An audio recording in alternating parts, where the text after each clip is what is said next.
It's time to accelerate. Hi, I'm your host, Andy Paul. Join me as I host conversations with the leading experts in sales, marketing, sales automation, sales process, leadership, management, training, coaching, any resource that I believe to help you accelerate the growth of your sales, your business, and most importantly, you. Hello, and welcome to Accelerate. I am really looking forward to talking with my guest today. Joining me is Dan McDade.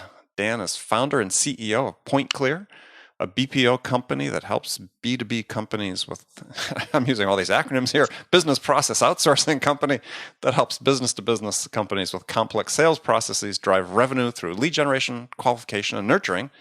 And also the author of a book called The Truth About Leads. Dan McDade, welcome to Accelerate. Thank you very much, Andy. Good to be here. Yeah, and as you mentioned, it's surprising this is our first time talking because we have so many first order contacts in common on LinkedIn, as you pointed out. So unbelievable. Yeah. So take a minute, introduce yourself, maybe tell people how you got your start in sales. Well, I spent 10 years in retail. And of course, retail is sales when you're working this floor. Oh, yeah. I spent about 10 years in the direct mail marketing business, a company called Harry and David and Jackson and Perkins out in Medford, Oregon. Yeah. Fruit. And then after fruits and flowers and all kinds of things. And then I spent 6 or 7 years, after doing a couple of years of independent consulting, I spent 6 or 7 years in a company that is really more typical of what I'll call lead generation companies. And I say that because, we provided a service, but I wouldn't say it was necessarily a first-class service. So when I decided to start PointClear, which is almost 20 years ago, hard to believe, what I was focusing on was the quality side of the equation. Obviously, you have to create value for your clients, but you also want to produce good quality opportunities. So we really do three things. We provide highly qualified sales opportunities to our clients. We provide them with an effective market coverage model. We can stay on top of markets and get the most value out of a market. And then we also provide, as almost like a byproduct of what we do, we provide a lot of actionable market intelligence. And so we've been at it for about 20 years, and I think we provide a real high quality service to our clients. Very interesting. So in your book, The Truth About Leads, I guess ask the question, what is the truth about leads? I mean, you say companies are confused, in terms of how they manage leads. I'll answer that question with part of the book. I talk about how much should a lead cost, and at the end of that chapter, I say probably more than you think, but probably a lot less than you're currently spending.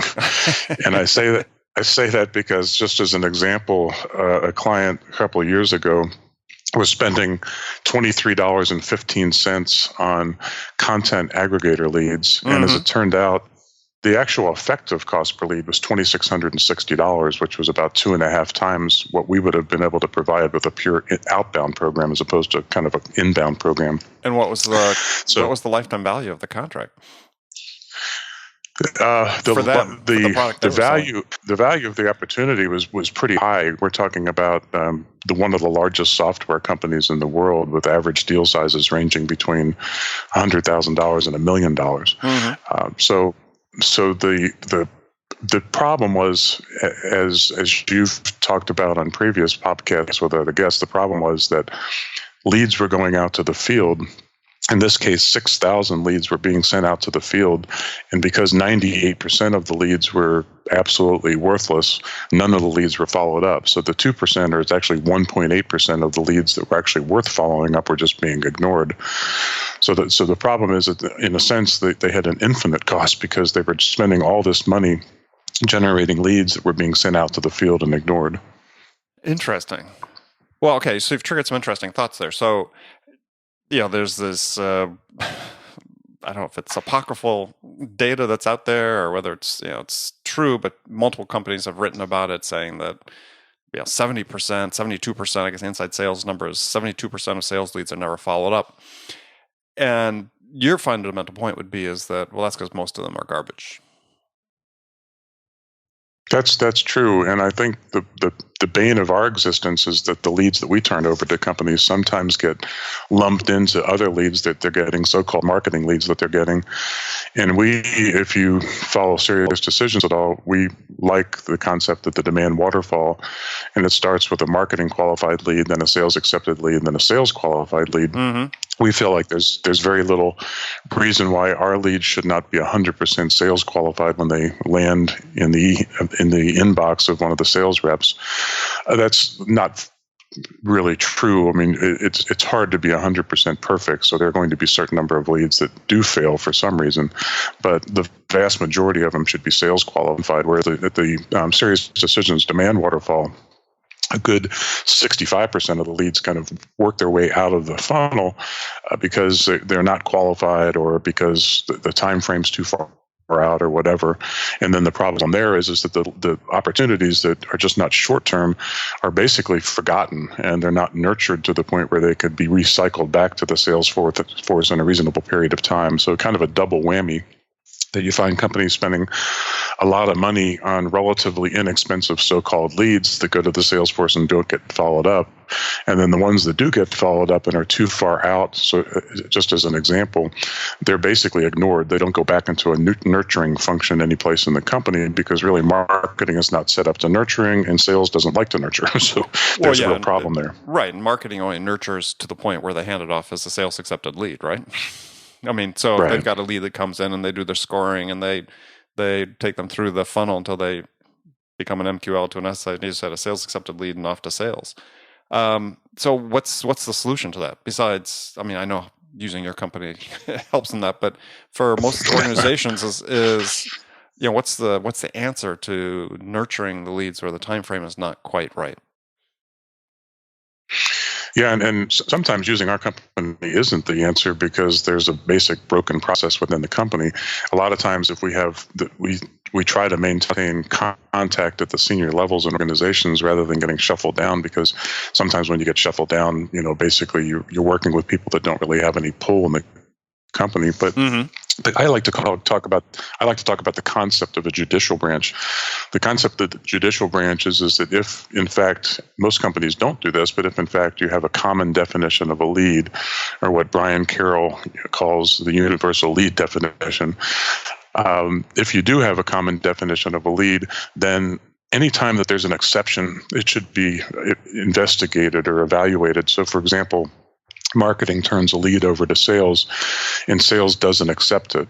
If they proactively reject the lead, then we need to find out, is it being rejected for the right reasons, that it did not meet the lead qualification criteria, or was rejected for what Serious Decisions sometimes calls an unintuitive reason, which is I called twice, they didn't call me back, so they must not have really been a lead.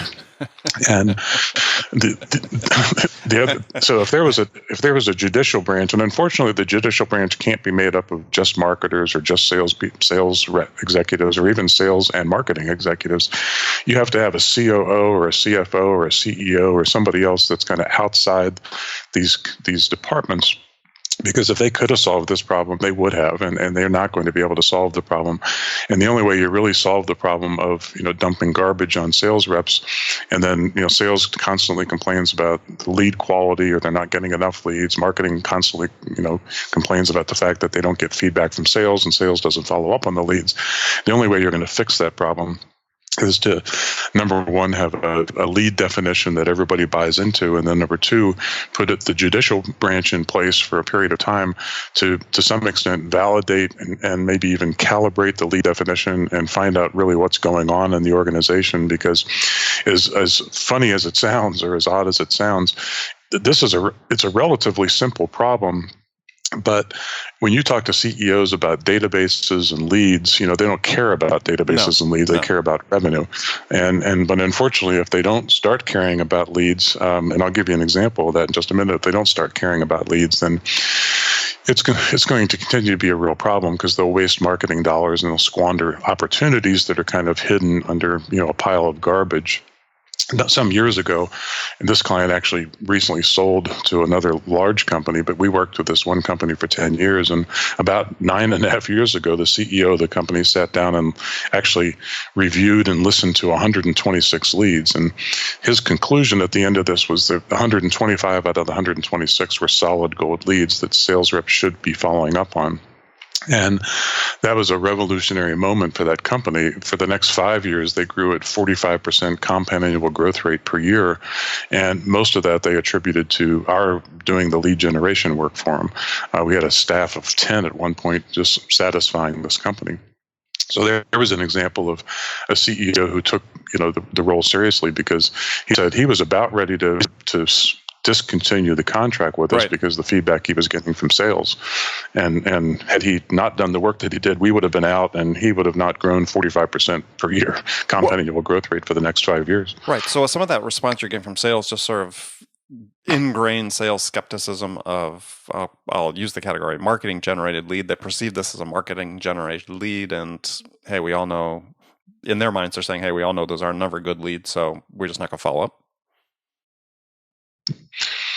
Right. I think the other thing is, which is there's actually a blog on our website that's a 9-part series, but it has 7 truths what CEOs need to know about sales and marketing to make them tick.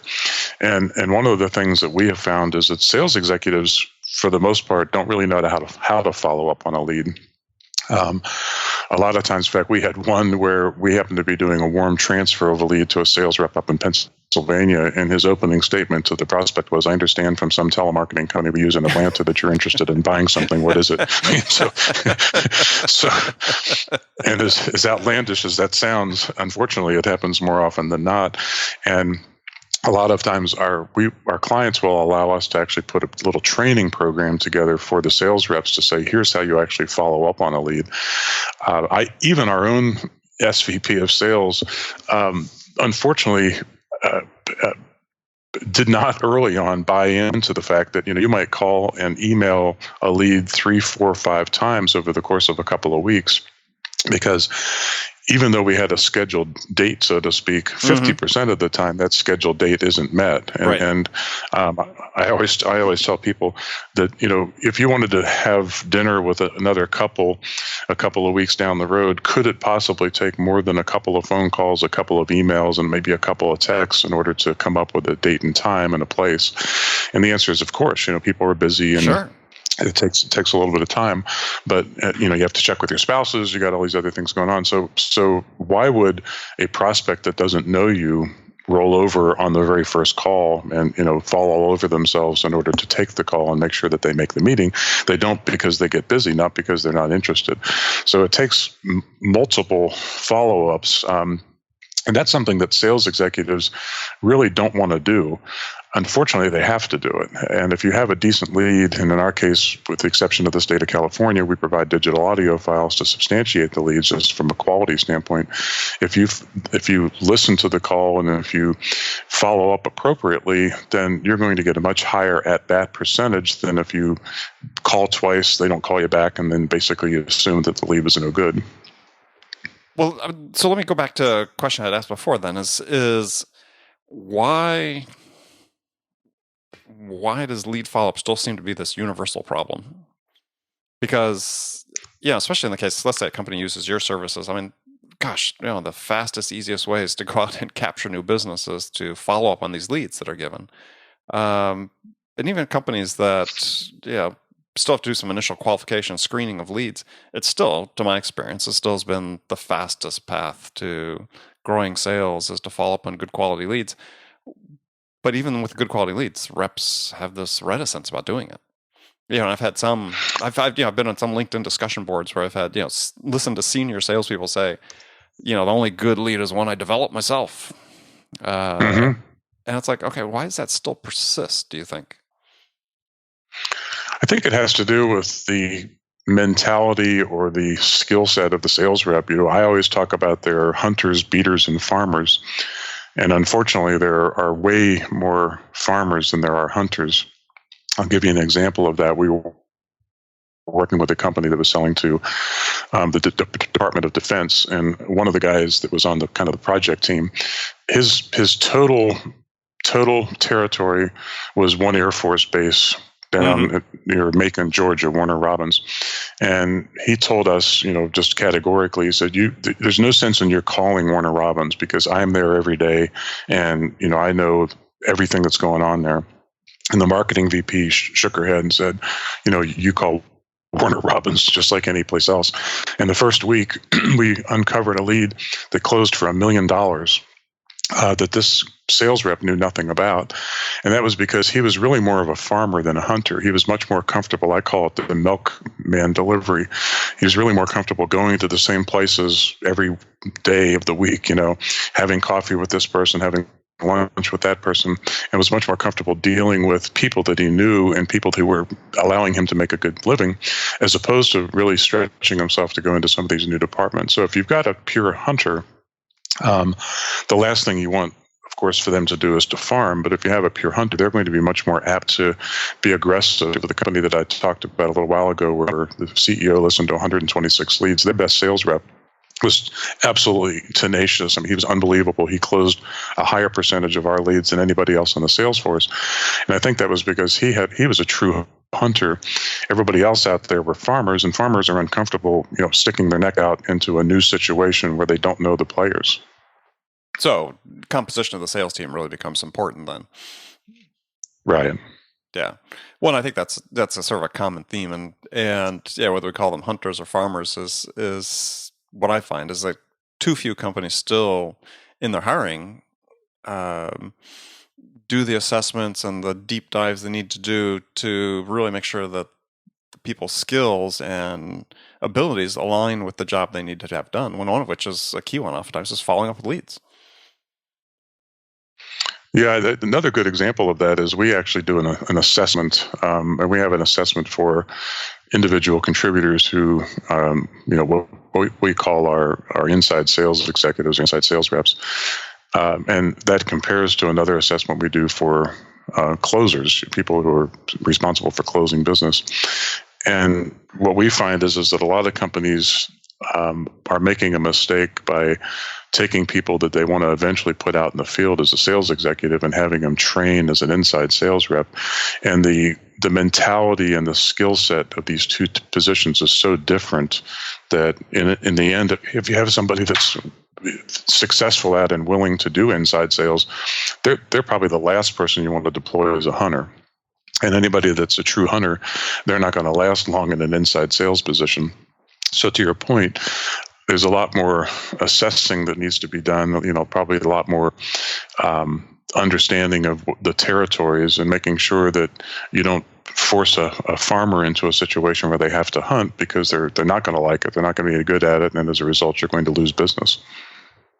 But we're seeing I think one of the conundrums, I was just interviewing another guest about this earlier this morning, about sort of one of the conundrums that exist in this sort of increased world of specialized sales roles within an organization, whether it's, you got your sales development reps, you got your account execs, how do you transition people from one role to another? How do you give people a career path that makes sense, that gives them something to shoot for? Because otherwise, oftentimes those inside sales roles tend to turn over so quickly. Yeah, they do. And it's a good point. The inside sales folks tend to be better if they're really good at inside sales, if they like inside sales, they tend to be better deployed as a farmer than a hunter. And maybe their growth path is to closing business if this company's selling a SaaS solution, as an example, where it doesn't really warrant field sales. It just requires an inside sales rep. That's oftentimes a good migration path.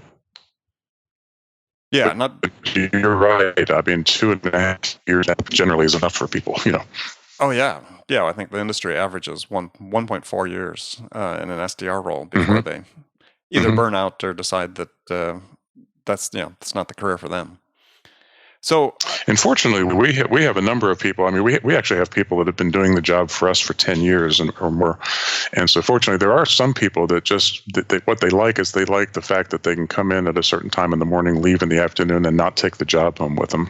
Exactly. So, but that's rare. I mean, I'd say probably, maybe 20, 30% of our staff has been with us a very long time, and the rest have been with us longer than the industry average, but certainly not as long as we would like. Yeah.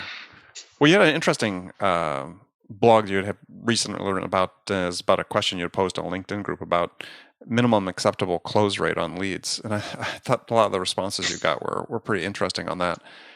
But I thought your conclusion was also kind of interesting as well, which is that no one really seemed to have an answer. There are no real specifics. I mean, would you formulate your own opinion about could there be such a thing as a minimum acceptable close rate on leads? I think you can calculate it, because basically it's a break-even point analysis. So I think you can calculate that, and it's a lot lower than what most companies use. I think it's interesting, for example, going back to SiriusDecisions for just a moment. Couple of years ago, they said that at the average companies, the sales reps close about 20% of the sales qualified leads. Right. And best-in-class companies close about 30% of the sales qualified leads. And if you ask most sales reps, they'll tell you, if you give me a good lead, I'll close 60 or 70% of them. What they're really saying is they're saying they would close 60 to 70% of the ones that they thought they were going to close, not 60 to 70% of the total. So we've seen close rates as low as 4 to 6%, and the client made a lot of money at a close rate of 4 to 6%. Should it have been higher? Absolutely. It's unfortunate that sales reps become busy, in a closing business where something has to give, and what gives is the follow up on the lead that wasn't quite as far along as the one that they're working on right now to close. But you can do a break-even point analysis, and you'll find that for any kind of reasonable, $15,000 monthly recurring revenue for a SaaS solution, or $50,000 to $100,000. The close rates can be pretty low, especially in a situation where you've got software involved with large margins or big margins. So, but should it be? So, I mean, I was at the SaaStr conference earlier this year, and they're talking about industry average close rates, low 20s, 22, 23% on qualified opportunities, not on leads, on qualified opportunities. Right. That seemed low. I mean, it seemed like, hey, that's a model where what we're doing is we're just throwing a lot of stuff up, and we're scaling as quickly as we can, and we're not optimizing our process, and we'll take 23 as long as the growth, the top line growth is still good. Mm-hmm. There's a lot of reasons. I mean, what you hear most of the time is reasons for the close rate being low is no decision. People are very risk adverse. They started being much more risk adverse in 2008, and I think they're still very cautious with how they spend their money. So I think what you'd find is probably at least half of that difference is going to be no decision. And then there are not a whole lot of companies that just offer such a whiz-bang solution that nobody else can match them. So, unfortunately, because of the competition, you're going to lose some to the competitors as well. To me, that SiriusDecision 30% close rate to me does seem kind of optimized as opposed to and I believe that the average companies are probably 20% or less. Okay. Yeah, that's something to think about. I mean, it's spending time talking to companies and people about this, because 30 maybe sounds a little more reasonable. The 22 seemed like, gosh, we're probably spending a lot of time with people that are unqualified prospects. Mm-hmm. Now, you talk about in your business, and you advocate for this multi-touch, multimedia, multi-cycle strategy for lead gen and follow-up. So, maybe tell us what that is, and because one of the words we're hearing a lot these days, obviously, is cadence. Sales technology, enabling people to put together automated cadences and so on. Is this different from a cadence, or it's just your own verbiage for it? I think that it's a little bit of both, probably. There's something approaching 2,000 sales and marketing enablement solutions out there right now. I know, up from 200 in the last 3 years, I believe. Exactly, and unfortunately, the red hot thing right now is account-based marketing. I'm sure you've heard a lot about it and read a lot about it. And in fact, it was fascinating to see John Miller from Marketo start Engagio, and some of the reasons he was starting Engagio is because marketing automation doesn't work for everybody, but account-based marketing does. And I think the problem is a couple of things. One, it is animated cadence. I'll give you a specific example. That lower level executives are much more responsive to marketing automation, and they'll give you their digital body language a lot more so than more senior executives. And more senior executives are much more responsive, about 2.5 times more responsive to a quality, multi-touch, multimedia, multi-cycle program. So what does that mean? Well, the multi-touch, multimedia, multi-cycle program simply means that it might take an average of 10 touches over a period of 2 weeks in order to either engage a prospect or to get to the point where you've invested enough time and it's time to move on to a net new fresh name, rest that name that wasn't responsive, and then go back after them again, maybe 3 months or 4 months later. So that's the first thing. Then as far as the reason that we don't necessarily like to automate this entire process is it takes the kind of the intuition or the intelligence of the business development rep out of the equation. Just like a good sales exec can kind of smell that, yeah, this is a real opportunity, I can win this one.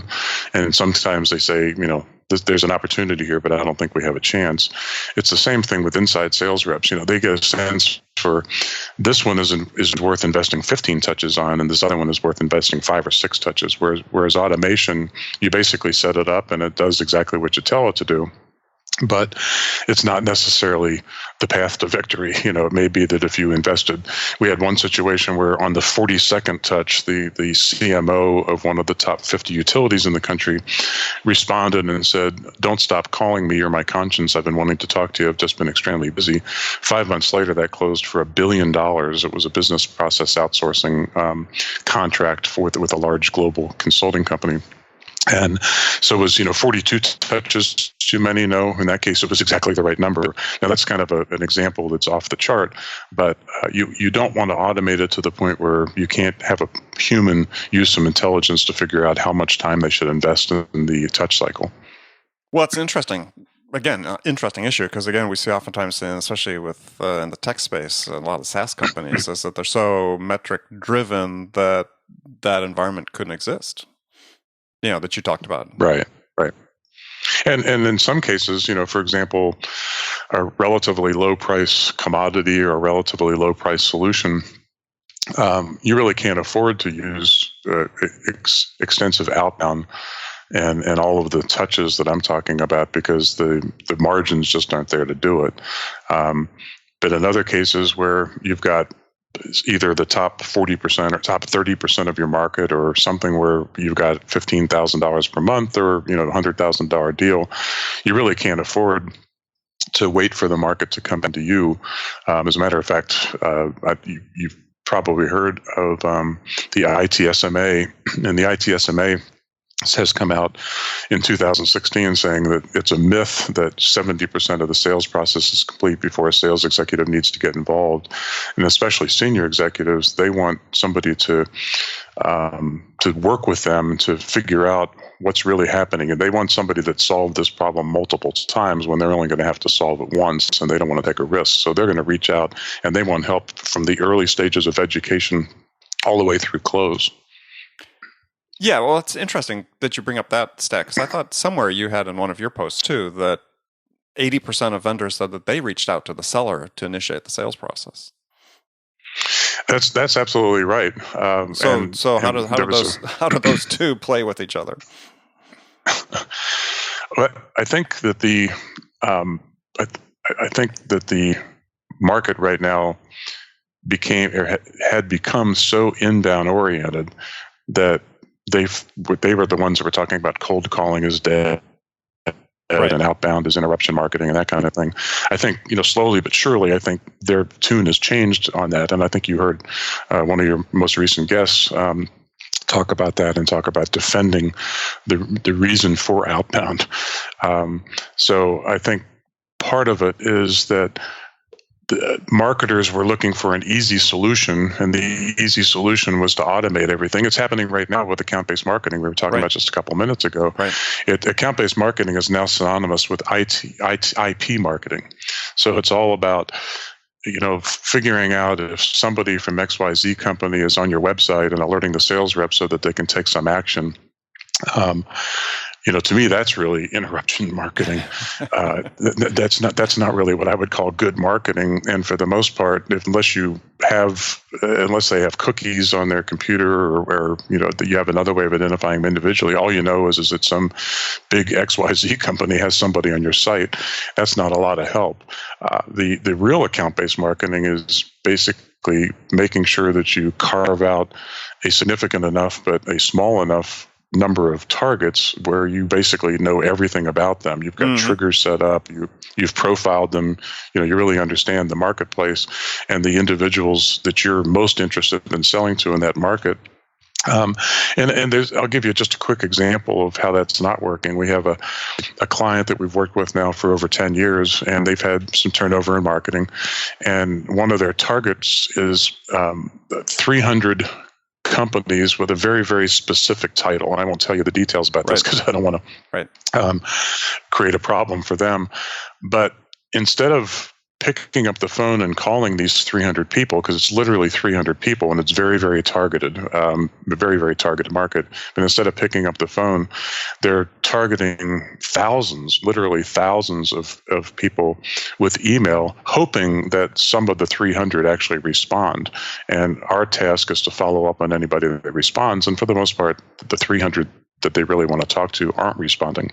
So how much easier and how much less expensive would it be for them to basically, we already know who the targets are. We already know what the decision maker title is. Why don't we just go talk to them?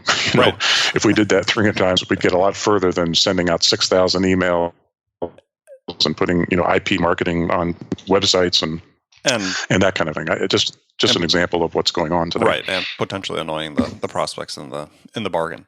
So good. Now we're going to go to the last segment of the show. I've got some standard questions I ask all my guests. And the first one, Dan, is a hypothetical scenario in which you, Dan McDade, have just been hired as VP of sales at a company whose sales have stalled out. And the CEO is anxious to get sales unstuck, back on track. And I know Rome's not built in a day. You can't turn on things in one day. But what would you do? What two things would you do your first week on the job that could have the biggest impact? I think there's a great book out there called Sales Management Simplified by a guy by the name of Mike Weinberg. Don't know if you've had him on your show. He would be a great guest. Multiple times. Okay, good. Well, I think he's a great speaker, and I think I like both of his books. One of the things he talks about is the most important thing is a pipeline or a funnel review, and spending real time with the sales executives, really, what I call it the gun to the head. So, you're going to get shot if you underestimate, you're going to get shot if you overestimate, what you can close. And one of the things that I would do is sit down with each of the sales executives and say, all right, I've been reviewing the reports that you've been turning in for the last couple of months, even before I was here. And I see that there's a little bit of a pattern here that it looks like next quarter is going to be really good, but this quarter is going to be soft, and we have to fix that. So let's talk about the 10 accounts or however many accounts we need to talk about with each of the sales executives, and exactly where are we, basically do almost like a Miller-Heiman blue sheeting type exercise with each of the accounts. And what you're going to find is that you'll be able to ferret out relatively early on who doesn't really have a good sense for what's on their forecast and who really nails the forecast. So I think, first of all, doing a real intense review of the pipeline or of the forecast, and then also spending quality time planning how to approach each of these accounts. Really, you could say that's really account-based marketing, but how do you approach each of these accounts based on who you're talking to, what you know about them, what's their current environment, what's the competitive environment, and is there really are they going to do something? Is there a reason why they're going to do something now when they haven't done anything in the last year? Right, account-based selling. So right, all right, Cool. Good answer. All right. So I got some rapid fire questions. You can give me one-word answers if you want, or elaborate if you wish. So the first one is, when you, Dan McDade, are out selling your own company's services, what's your most powerful sales attribute? ROI. Okay. Who's your sales role model? Oh, that's a tough one. I worked for a guy, unfortunately he recently passed, but I worked for a guy who I think is probably the best sales rep I've ever seen. So it's Tom DiPrizio was his name, and he worked for Dun & Bradstreet, but obviously he's probably the best guy I've ever seen work a room, so to speak. Well, Tom, here's to you. One book that every salesperson should read. New Sales Simplified. By Mike Weinberg again. Okay. Yeah, have to tell Mike you're a big fan. And I am. And last question is, what music's on your playlist these days? I saw Jersey Boys about 6 months ago, and we've just now gotten to the point where we don't want to listen to it every night. So Frankie Valli and the Four Seasons. All right. I love that. Yeah. All right. Good stuff. Well, Dan, thanks for joining me. Tell people how they can find out more about you. Visit PointClear.com.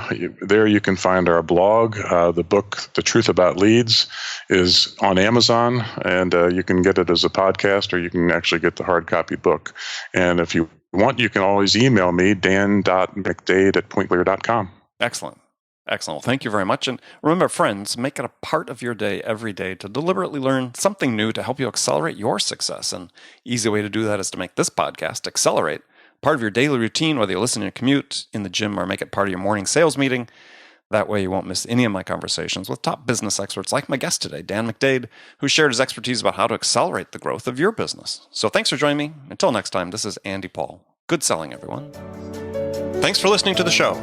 If you like what you heard and want to make sure you don't miss any upcoming episodes, please subscribe to this podcast on iTunes or Stitcher.com. For more information about today's guest, visit my website at andypaul.com.